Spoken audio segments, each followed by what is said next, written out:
십계명 네 번째 시간이고 제목은 제3계명 하나님의 이름의 대변자라는 제목으로 설교를 하고자 합니다. 계속해서 이제 십계명 말씀을 전하고 있죠. 그래서 십계명의 서론을 한번 했고요. 지난주와 그 지난주에는 1계명, 2계명 했죠. 오늘은 이제 3계명에 관한 내용을 전하고자 합니다. 지금 우리가 살고 있는 세상은 기독교에 대해서 굉장히 반감이 많고 기독교를 심지어는 증오하고 기독교란 종교를 박멸하기 위해서 애를 쓰는 사람들이 참 많은 시대를 살고 있습니다. 그래서 안티 기독교라는 말이 있죠. 심지어는 제가 기독교를 다른 말로 표현하는 말이 있지만 그걸 뭐 차마 설교 시간에 할 수는 없을 것 같고 그만큼 이제 기독교를 굉장히 비판하고 있죠. 근데 우리가 왜 안티 기독교가 생겼냐면 기독교가 처음부터 안티 기독교가 있었는 것이 아니라 어때요? 기존 기독교의 문제와 폐해로 말미암아 안티 기독교가 생겨나기 시작한 거예요. 뭐 한국도 보면 한 50년 전에는 그렇게 많지는 않았던 것 같아요. 근데 최근 20-30년 안에 이 안티 기독교가 굉장히 많이 생겨나게 되었죠. 근데 기독교를 비판하는 11가지 이유가 신문 기사에 나와 있더라고요. 일반 기사에, 일반 뉴스에 그건 한 10년 전의 내용이라서 지금이랑 좀 맞는지는 모르겠지만 일반 기사 내용이 있어서 제가 한번 몇 가지를 추려봤어요. 왜 비판을 받냐면 첫 번째는 기독교인들에게 상처를 받는 일이 많다고 그래요. 어떤 기독교인들이 하는 말이나 뭐 우리는 위로라고 이야기하고 또는 어때요? 위로하는 행동이지만 결국은 그런 것들이 모순이 되어서 상처를 받는 일들이 많다고 합니다. 두 번째는 지도자들의 부도덕성이죠. 올해도 뉴스에 막 나오고 있어요. 그래서 이런 목회자들이나 기독교 지도자들의 부도덕성, 특별히 얼마 전에도 뉴스에 보니까 그 이승만 대통령에 관한 뉴스가 나오면 사실 그분은 대표적인 기독교 지도자거든요. 근데 이분에 대한 평가가 이제 극단적으로 다르다는 거죠. 왜 그러냐면 또 이분의 이제 잘한 것보다는 잘못한 부분에 있어서 또 신앙적인 부분이 이게 믹스가 되면서 여러 가지 이제 부정적인 내용들이 있다는 겁니다. 그리고 기독교가 어떻게 해요? 타 종교에 대해서 굉장히 극단적이라는 거예요. 물론 우리가 믿음과 구원에 있어서는 교리적으로 우리가 분명히 해야 되지만 함께 더불어가는 사회 속에서는 우리가 기독교 타 종교에 대한 존중이 좀 있어야 되는데 그런 존중감이 우리에게는 없다는 거죠. 많이 부족하다는 거죠. 그리고 교회의 세습의 문제, 기업도 아닌데 굉장히 회장 물려두듯이 이 세습의 문제들이 너무 공공연하게 일어나고 있다는 사실입니다. 그리고 세금 납부의 문제나 기독교가 계속해서 사회에 어떻게 해요? 기득권들을 지지하는 모습들이 일반 사람들이 보기에는 좀 많이 있기 때문에 안티 기독교들이 많이 생겨나고 있다고 합니다. 결국은 이 모든 것들이 뭐냐면 우리가 믿는 이 하나님의 이름과 우리의 삶이 어떻게 해요? 일치되지 않기 때문에 이런 안티 기독교의 세상들이 있다는 겁니다. 그래서 우리가 살고 있는데 어디 가서 우리가 기독교인이라는 것을 자랑스럽게 또는 자부심을 가지고 이야기할 수 없는 세상 속에 우리가 살고 있습니다. 그런데 얼마 전에 좀 훈훈한 뉴스를 보았어요. 그게 뭐냐면 이제 파리올림픽 때 동메달을 땄잖아요. 탁구 대표팀이. 근데 이분들이 공공연하게 기도를 많이 하셨어요. 그 카메라에 잡힌 모습들이. 예전 같으면 어떻게 해요? 욕을 하고 비판하고 왜 저렇게 특정 종교를 행위를 하냐 비난이 많았을 건데 이 탁구 대표팀의 이 기독교 기도하는 모습들은 사람들이 굉장히 긍정적으로 받아들인 요소가 많았습니다. 왜 이 탁구 대표팀의 기도는 기독교의 모습은 왜 받아들일 수 있었냐면 바로 이 탁구 대표팀 특별히 그 중간에 있었던 그 삐약이라고 부리는 뭐 그분의 신앙의 내가 어떤지는 잘 모르겠지만 이 탁구 대표 선수들의 어떤 삶의 진정성이나 성실함이나 아니면 그 비춰지는 삶의 모습들이 일반 사람들에게 굉장히 도전이 되었고 그 도전하는 모습이 아름다웠기 때문에 이들이 취하는 종교적인 모습도 사회가 자연스럽게 받아들이지 않았나 그런 생각을 하게 됩니다. 다르게 이야기해서 이 타국 대표팀들이 외치는 하나님의 이름과 이 세 사람의 삶의 모습이 일치하는 모습이 있어서 오히려 안티의 모습보다는 그 사람들의 삶을 더 칭송하고 칭찬하고 받아들일 모습이 있었다는 겁니다. 그래서 오늘 특별히 이 말씀을 볼 때 핵심 포인트는 하나님의 이름에 관한 거예요. 하나님의 이름. 특별히 3계명은 하나님을 사랑하는 사람들의 이 자세에 대해서 이야기를 하고 있는데요. 황희상이라는 우리 작가분이 소요리 문답의 책에서 이렇게 1, 2, 3계명을 설명한 부분이 나오고 있습니다. 1계명은 지난주에 2주 전에 배웠죠. 1계명은 뭐라고 얘기했나요? 사랑의 대상. 하나님은 우리를 너무 사랑하는데 너희들도 나를 사랑하라는 거죠. 그 똑같이. 그래서 오직 하나님만 사랑하는 게 1계명의 포인트입니다. 그런데 1계명에 지키지 않는 사람은 어떤 사람이에요? 하나님도 좋고 다른 것도 좋은 사람이죠. 그래서 이스라엘 백성들이 광야에 있을 때 하나님을 부정한 사람들이 아니에요.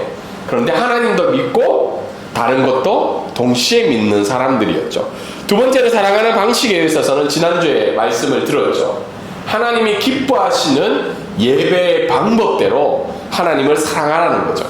그런데 이 2계명을 어기는 사람은 뭐예요? 종교적인 행위를 하지만 결국은 내 보기에 괜찮으면 내 입맛대로 하나님을 사랑한다는 거예요. 세 번째 오늘은 뭐냐면 그 하나님을 사랑하는 자의 자세로서는 뭐예요?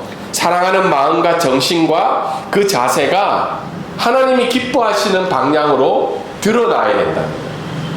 그 이름에 맞게 우리의 삶이 드러나는 걸 강조하고 있습니다. 그런데 이 3계명을 어기는 사람은 뭐예요? 마음 따로 생각대로 행동하는 사람이 오늘 3계명에 어기는 사람이라고 이야기를 할 수 있습니다. 그래서 오늘 말씀을 통해서 첫 번째 우리가 알 수 있는 것은 우리 한번 읽어볼까요? 자, 시작. 우리는 하나님의 이름을 경외하는 삶을 살아야 합니다. lao tông 담는 지윗 티 얌그랭 또 프라남 콩파자. 오늘 7절은 이렇게 이야기하고 있죠. 너는 내 하나님의 여호와 이름을 망령되게 부르지 말라. 망령되게 부르지 말라. 망령된다는 말은 뭐냐면 속되고 불경건스러운 말로 부적절하게 사용하지 말라는 거예요. 하나님의 이름을. 다르게 이야기해서 자신의 이익을 위한 거짓된 맹세와 서약을 하나님의 이름으로 하지 말라는 거예요. 그때 당시에 이런 일들이 많으니까 그렇게 했죠. 지금도 어때요? 미국 같은 경우에는 대통령이 될 때 어떻게 해요? 성경에 이렇게 손을 얹고 서약을 하잖아요. 하나님의 이름으로. 그런데 자기의 이익을 위해서 맹세하지 말라는 거죠. 그 수많은 대통령 중에 예수님을 안 믿는 사람들도 대통령이 되기 위해서는 어떻게 해요? 서약을 할 수도 있다는 거죠. 근데 하나님이 이 망령되게 부르는 사람들에게 어떻게 하신다는 거예요? 심판하신다는 거예요. 심판. 이게 굉장히 이제 오늘 기억해야 되는 말씀이에요. 하나님의 이름을 망령되게 여기는 자는 그 죄의 값을 묻겠다는 거죠. 오늘 이 말씀을 통해서 우리가 첫 번째 우리가 생각할 수 있는 것은 하나님의 이름을 무가치하게 부르지 말라는 거예요. 오늘도 우리 찬양을 불렀잖아요. 또 우리가 식사할 때 어떻게 해요? 기도 많이 하고 하나님의 이름을 가지고 기도를 많이 해요. 근데 그 이름을 부를 때 우리의 마음 가운데 하나님을 향한 경외함과 공경이 있냐는 거예요. 그냥 오늘도 주 이름 찬양에 주 여호와는 광대하시도다 찬양하는데 그 하나님의 이름을 부를 때 우리의 마음에 하나님을 향한 경외함과 공경이 있냐는 거예요. 그리고 주로 우리가 기도를 식사 시간에 많이 하잖아요. 기도할 때 우리의 모습을 한번 생각해봐요. 정말 이 음식을 주신 하나님께 감사의 마음으로 기도를 하고 있는지, 아니면 이 모든 삶을 인도해 주시는 그 하나님에 대한 경외함이 사랑하는 마음과 두려워하는 마음으로 우리가 기도하고 있는지 우리의 삶을 살펴봐야 된다는 겁니다. 그래서 디도서 말씀에 보면 이런 말씀이 있죠. 저희가 하나님을 시인하나 행위로는 부인하니. 우리가 입으로는 어때요? 하나님의 이름을 부르면서도 그에 합당한 삶을, 일치하는 삶을 살지 않는다는 건 무가치하라는 겁니다. 그리고 두 번째는 하나님을 경외하는 건 뭐예요? 여기에서 벗어나야 돼요. 어디에서요? 욕설 중독에서 벗어나야 된다는 거예요. 저주하와 욕하기를 중단하라고 오늘 말씀을 적용할 수 있는데요. 제가 그 조사를 해보니까 청소년의 95%가 욕을 하지 않으면 대화를 할 수가 없는 아이들이라고 해요. 요즘은 한국에. 지금 여기는 모르겠어요. 근데 욕을 이렇게 줄일 수 있는 방법은 욕의 의미를 설명해 주라고 그러더라고요. 근데 제가 쭉 보니까 사용하는 그 별뜻 없는 그 욕의 의미가 생각보다 심각하더라고요. 우리가 붙여서 쓰는, 사람들이 붙여서 쓰는 말 중에.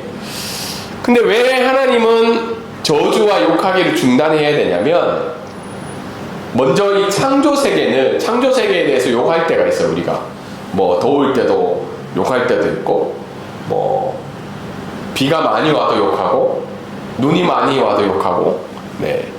왜냐하면 그런 욕과 저주들이 창조하신 분을 욕하기 때문에 중단하라고 설명하는 책들에 보면 이야기를 나누고, 그리고 서로에게 왜 욕을 할 수 없냐면, 저주할 수 없냐면, 우리를 만드신 분이 누구라는 거죠? 하나님이라는 거죠.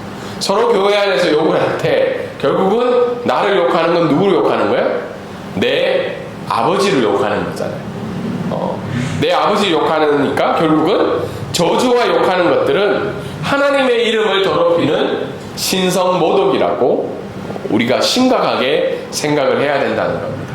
그래서 모르겠어요. 우리의 일상생활 가운데 우리가 얼마나 욕을 많이 하면서 살아가는지는 모르겠지만, 이 말씀을 적용할 때 하나님을 경외한다는 삶은 욕설을 중단하는 삶이라고도 이야기를 하고 있습니다.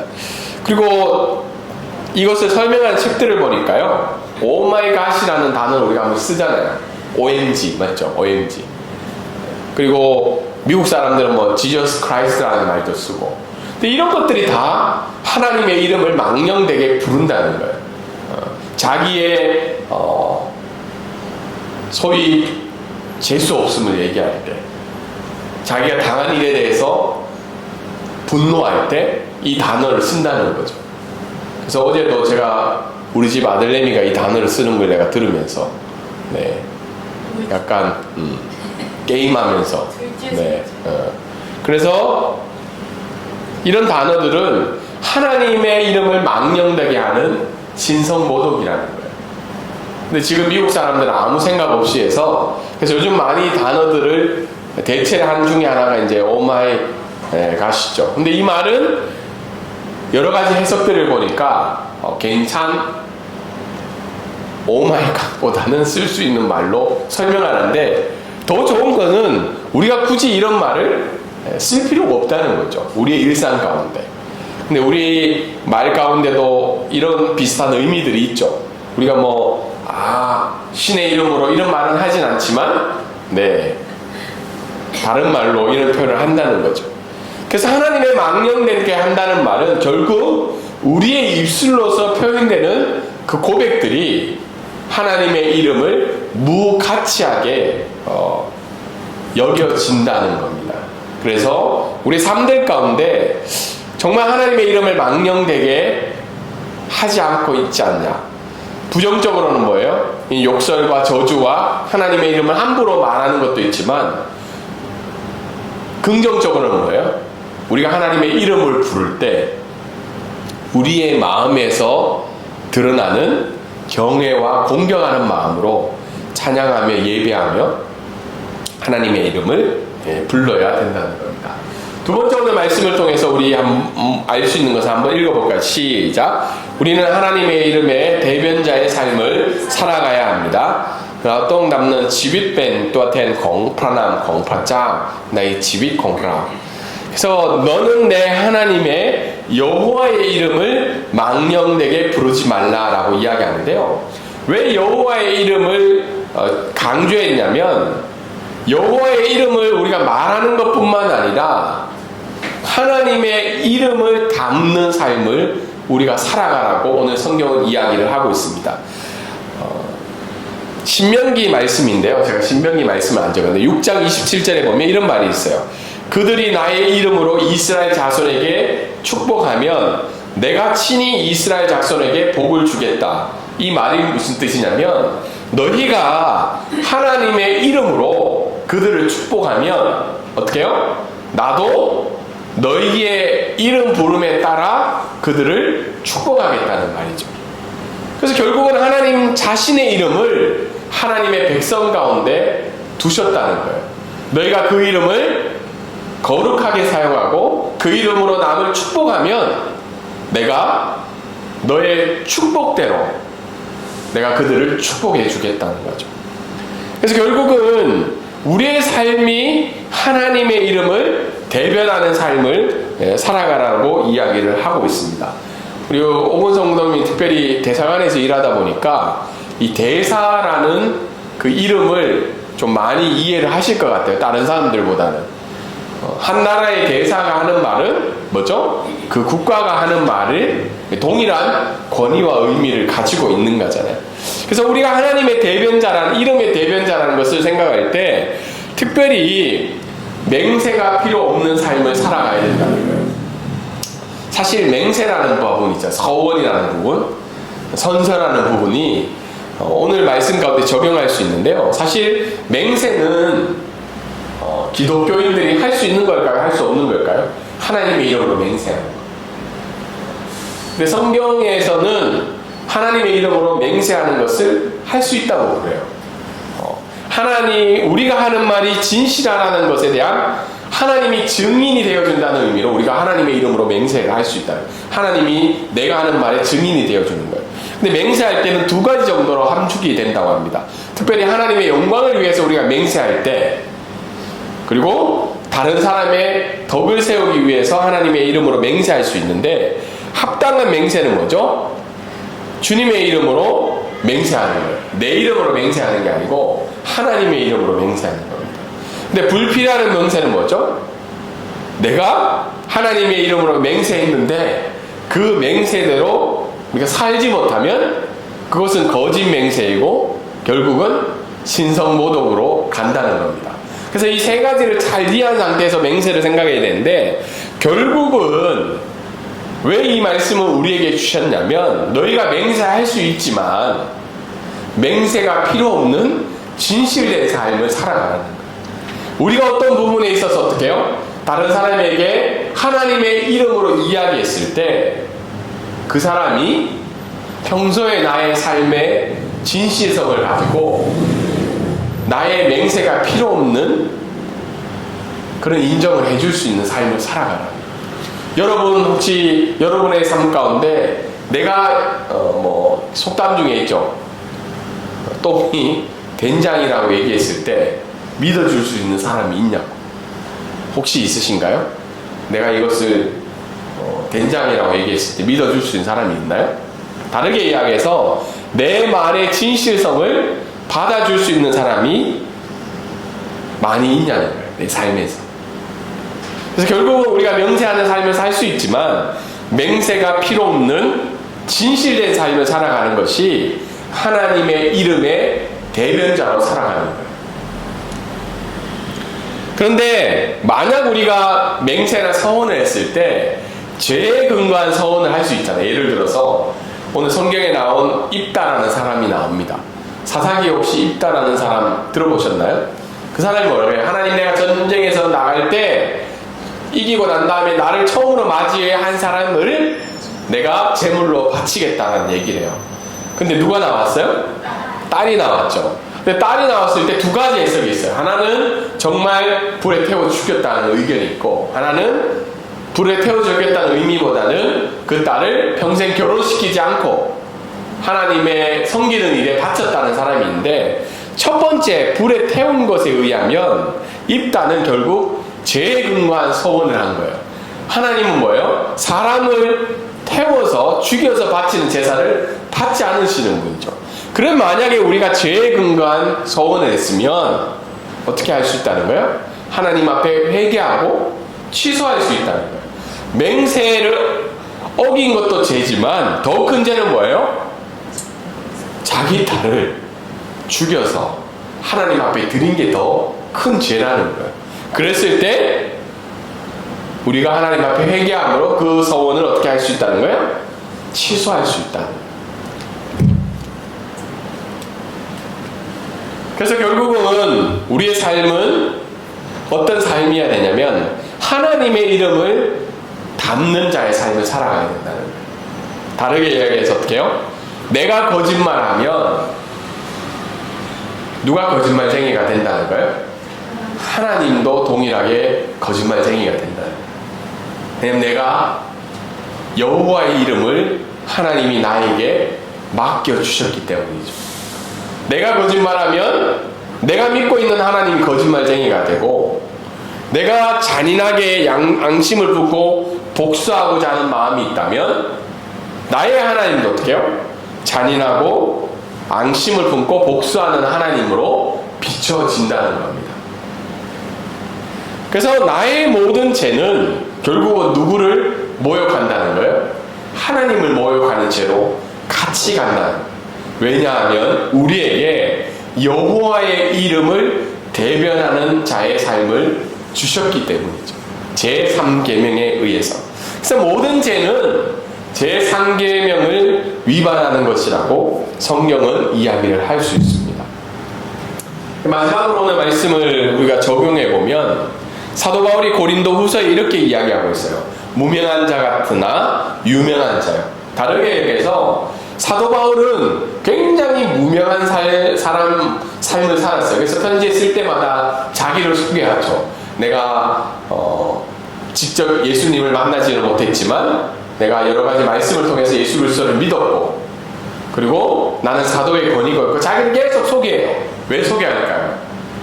편지를 받는 사람이 사도 바울의 사도의 권위를 의심을 했기 때문이죠. 네가 진짜 사도가 맞냐? 너는 예수님이랑 같이 다닌 삶이 아닌데. 저도 그렇죠. 어딜 가서 유명한 사람이면 제 이름 석자만 얘기하겠죠. 김익만. 그런데 모르는 사람 만나면 어떻게 해요? 내가 어디서 무슨 일을 하고 뭐 어떤 사람이고 설명을 해야 돼요. 그래서 우리가 이 세상을 살아갈 때 사도 바울은 무명한 자의 삶이라고 해요. 왜냐하면 우리의 삶 가운데는 어떻게 해요?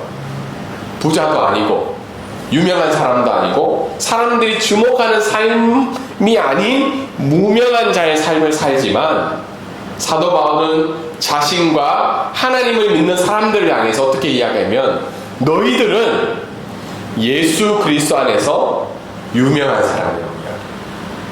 왜 그러냐면 만약 우리의 삶이 우리의 생활 가운데 모든 곳곳에서 하나님의 이름의 대변자로 살아간다면, 하나님의 이름을 담는 자의 삶을 살아간다면 우리는 어떤 사람이라는 거예요? 하나님 앞에서 유명한 자라는 거예요.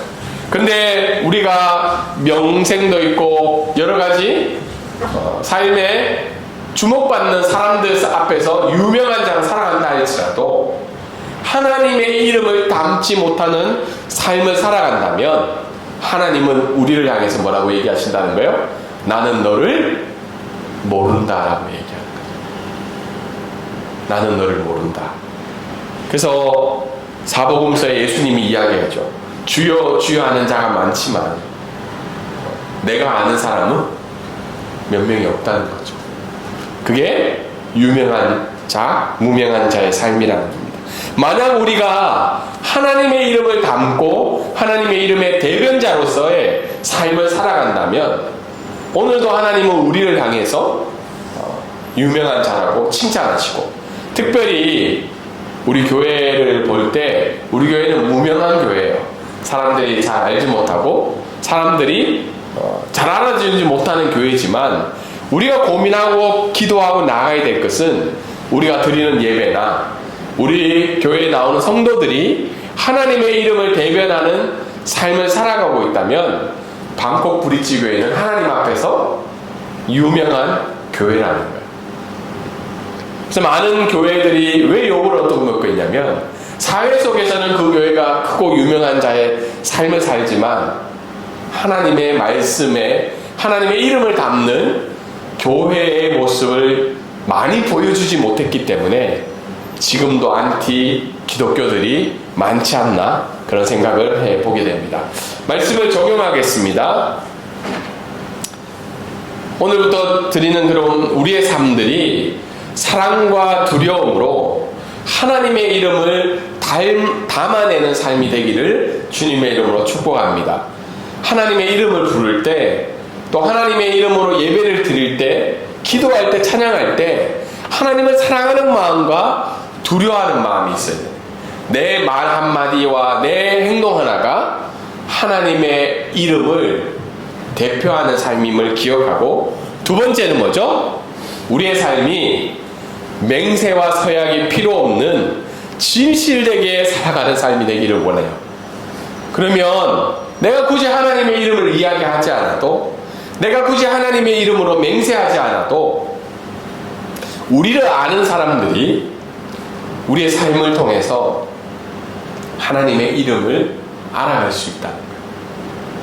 많은 사람들이 거짓과 많은 사람들이 자기의 유익을 위해서 하나님을 이용하고 하나님의 이름을 들먹일 수 있지만, 그렇지만 우리의 삶은 이 세상 사람들이 보기에 너희는 여호와의 이름을 담아서 살아가는 진실된 삶을 살아가고 있다 인정받는, 또한